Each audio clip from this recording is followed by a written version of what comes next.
Saudações a todos, vamos aqui ao nosso caso. Trata-se de uma paciente feminina adulta jovem e o exame que temos dela é esta tomografia computadorizada do tórax com contraste. E observamos aqui, nós temos o arco da aorta, a veia cava superior e essas estruturas nodulares que não realçaram são linfonodos. Então são linfonodos aumentados na região pré-vascular e paratraqueal. Neste outro corte temos aqui a aorta ascendente, a aorta descendente, a janela aortopulmonar, veia cava superior. E aqui novamente linfonodos. Então temos linfonodos paratraqueais, linfonodos hilares, linfonodos pré-vasculares. Então, linfonodomegalia mediastinal e hilar bilateral. Na janela de pulmão, nós observamos que existem múltiplos pequenos nódulos. Também há um espessamento do interstício axial. O interstício axial é o interstício peribroncovascular.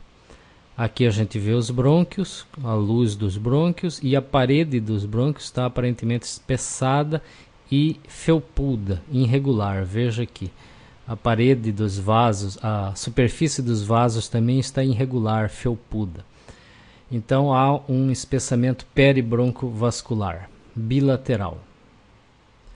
Se a gente comparar com o exame normal, nós vemos aqui, comparando um com o outro, você vê que existem múltiplos nódulos e também fica fácil de identificar o espessamento peribroncovascular.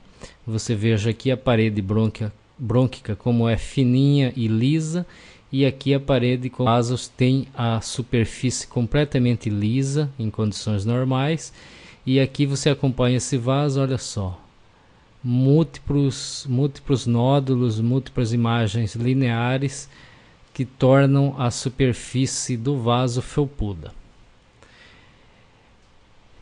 Uma outra coisa que nós temos que observar é a distribuição dos nódulos. Então a primeira coisa é olhar se tem nódulo encostado na pleura. A gente vem aqui na superfície pleural e vê que existem múltiplos nódulos subpleurais. São nódulos que estão colados na pleura. Você veja que na superfície pleural normal não deve haver nada, não deve haver nenhum nódulo. Ocasionalmente há um ou outro, mas a princípio eles não devem, não deve existir nada aqui colado na superfície pleural. Esta área subpleural, ela inclusive aparece quase sem vasos, né? Os vasos são tão fininhos que não há resolução da tomografia para mostrá-los. Então, em condições normais, você não deve ver nada de expressivo aqui nessa região, assim como ao redor dos vasos e dos brônquios. E aqui nós vemos múltiplos nódulos subpleurais e múltiplos nódulos peribroncovasculares. Desse lado fica mais evidente, né? Múltiplos nódulos peribroncovasculares. Então, juntando os nódulos peribroncovasculares subpleurais e a linfonodomegalia mediastinal hilar, o diagnóstico dessa paciente era de sarcoidose.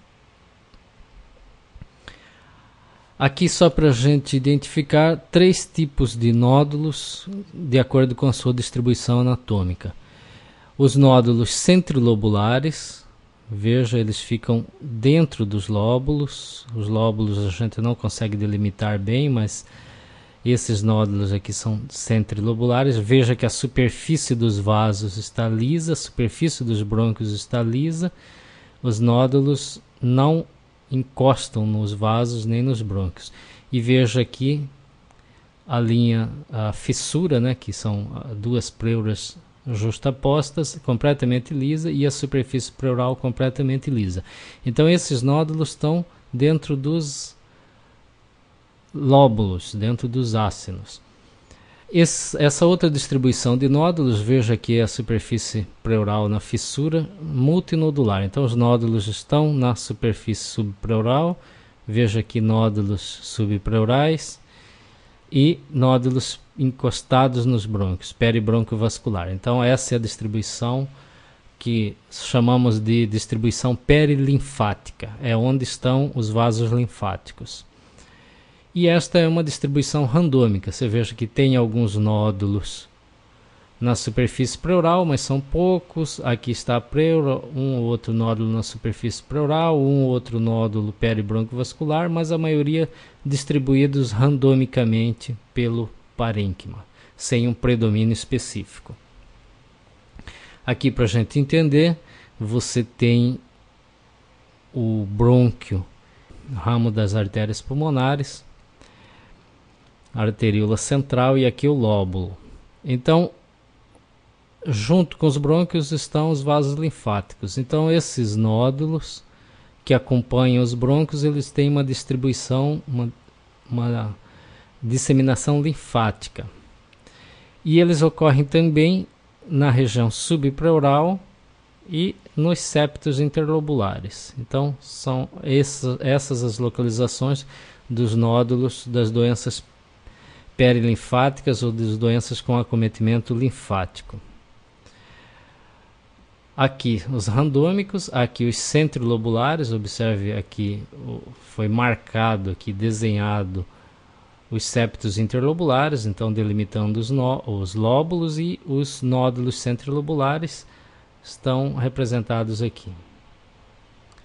E aqui a distribuição perilinfática, que é ao redor dos vasos, dos brônquios, nas superfícies pleurais, seja na fissura, seja na superfície pleural periférica, seja aqui nos septos interlobulares. Esses três tipos de distribuição dos nódulos. Então, quando a gente pega múltiplos nódulos, uma forma de abordagem é essa. Você olha se tem nódulos pleurais na superfície pleural. Se não tem, deve ser distribuição centrilobular. E aí as doenças seriam essas aqui, as principais. Se tem nódulos pleurais, mas não há uma predominância, não há nenhum predomínio, uma distribuição randômica, as doenças seriam principalmente essas aqui, tuberculose, fungos e metástase. Mas se há uma predominância de nódulos subpleural, septal e peribroncovascular, é uma distribuição perilinfática. E as principais doenças são essas: sarcoidose, silicose e linfangite carcinomatosa, né? Os nódulos perilinfáticos, essas três são as principais doenças. Existem outras, né? Como a amiloidose, como a pneumonite intersticial linfocítica, que são mais raras, mas as mais frequentes é sarcoidose, silicose e linfangite carcinomatosa. Veja aqui no esquema, veja que os linfáticos aqui em amarelo, eles estão ao redor dos vasos, eles estão nos septos interlobulares e na região subpleural.